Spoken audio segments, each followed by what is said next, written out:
Welcome to part 4 of the FT10 series. In this session, we'll shift focus from the technical modes and settings to safety essentials. Because no matter how advanced the system is, patient protection comes first. The Valleylab FT10 is a powerful energy platform, and with that power comes risks that need to be managed carefully. We'll explore the key warnings, potential hazards, and essential steps the surgical team must follow to prevent harm. From electrical risk to fire hazards, from patient return electrode placement to the dangers of surgical smoke, these aren't side notes, they're central to safe practice. By the end of this talk, you'll have a clear understanding of the safeguards built into the system and the responsibility we hold in applying them. Safety in electrosurgery isn't just a checklist, it's the foundation of patient trust and surgical process. The FT10 is designed with multiple protective features, but misuse or oversight can quickly bypass those safeguards. Think of it this way: every spark, every activation carries both therapeutic potential and risk. Complications like burns, arrhythmias, or infection don't just happen randomly. They're linked to how carefully we manage setup, environment, and device handling. This is why manufacturers emphasize reading the full instructions and why hospitals enforce strict protocols. The surgeon, scrub nurse, and biomedical team each play a role in minimizing risks. Understanding these safety layers helps prevent not only rare catastrophic incidents, but also the subtle tissue injuries that may complicate recovery. Even with careful design, no electrosurgical generator is completely risk-free. The FT10 manuals clearly outline residual risks, which include bleeding, burns, arrhythmias, infections, vessel perforation, and in rare cases, cardiac events. These aren't theoretical.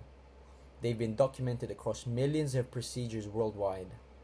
Importantly, residual risk don't mean the technology is unsafe, but rather that safety relies on vigilance.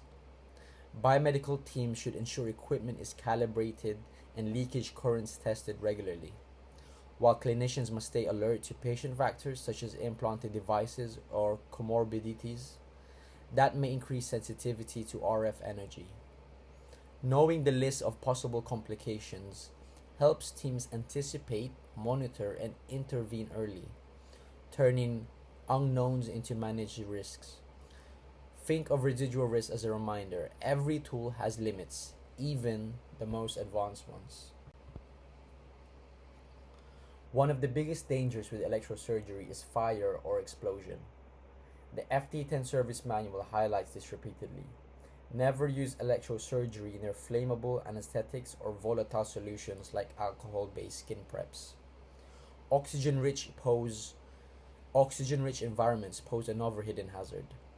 An ignition source plus high O2 can turn routine surgery into a fire emergency. To reduce risk, surgical teams should minimize oxygen concentration near the site and keep sponges or gauze wet. Active electrodes must be kept away from drapes and hair, as both are flammable. Even eschar buildup on the electrode tip can smolder and spark. Fire safety in the OR isn't just an anesthesia responsibility, it's a team effort.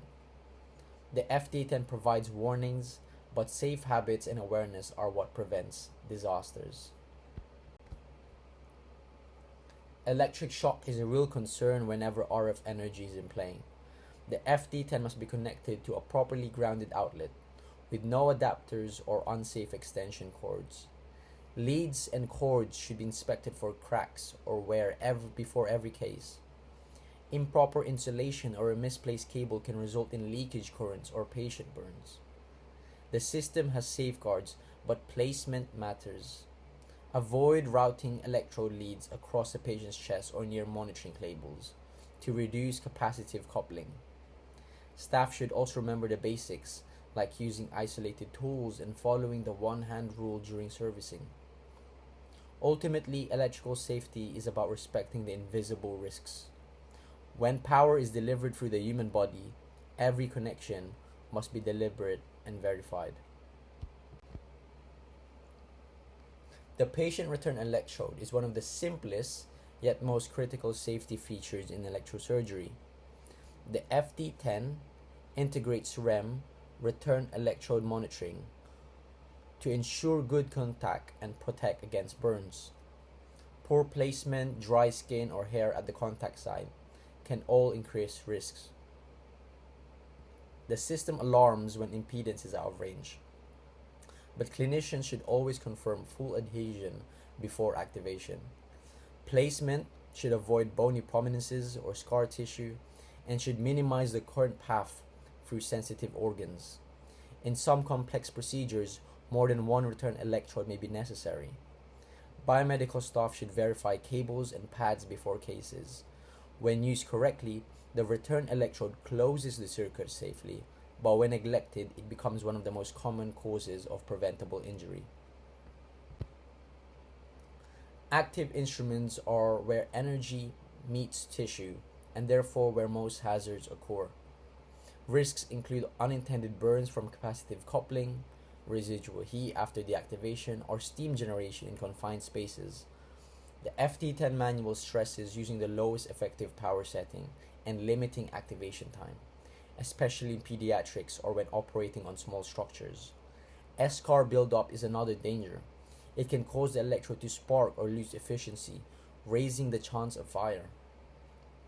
Instruments should always be inspected for cracks or damage before use, as faulty insulation can arc. And remember, activation should only occur when the electrode is near or touching tissue, never open circuit.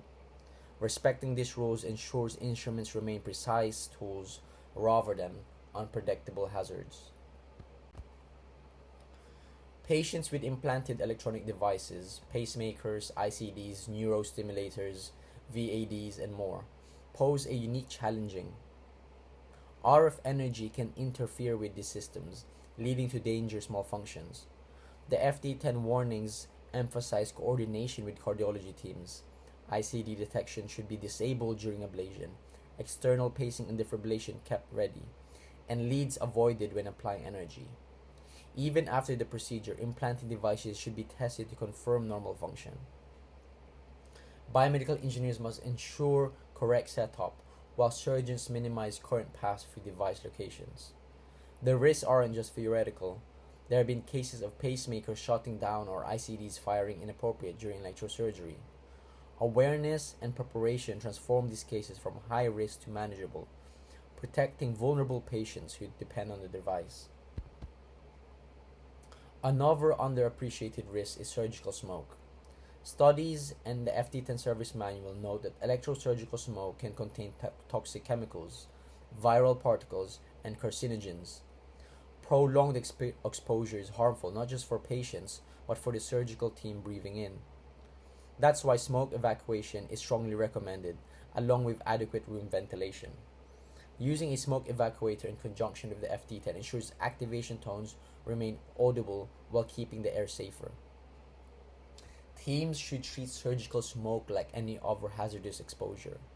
Avoidance and filtration are key. For patient safety, smoke buildup can obscure the surgical field, increasing the procedural risk. It's a reminder that safety goes beyond the device. Protecting lungs, vision, and workflow is part of a holistic or safety management. To wrap up, the FT10 safety essentials highlight one truth.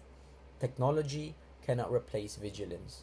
The system provides advanced monitoring, fail-safes, and alarms, but it is ultimately the surgical team's awareness that protects patients.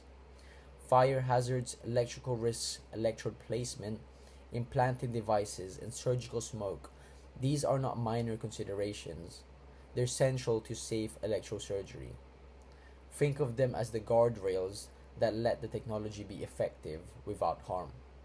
As you work with the FT10, keep these principles in mind. Lowest effective settings, careful monitoring, and respect for the hidden risk. Patient protection is not just a feature of the system, It's a culture of safety. Carry this forward, and every procedure becomes safer for both patient and team.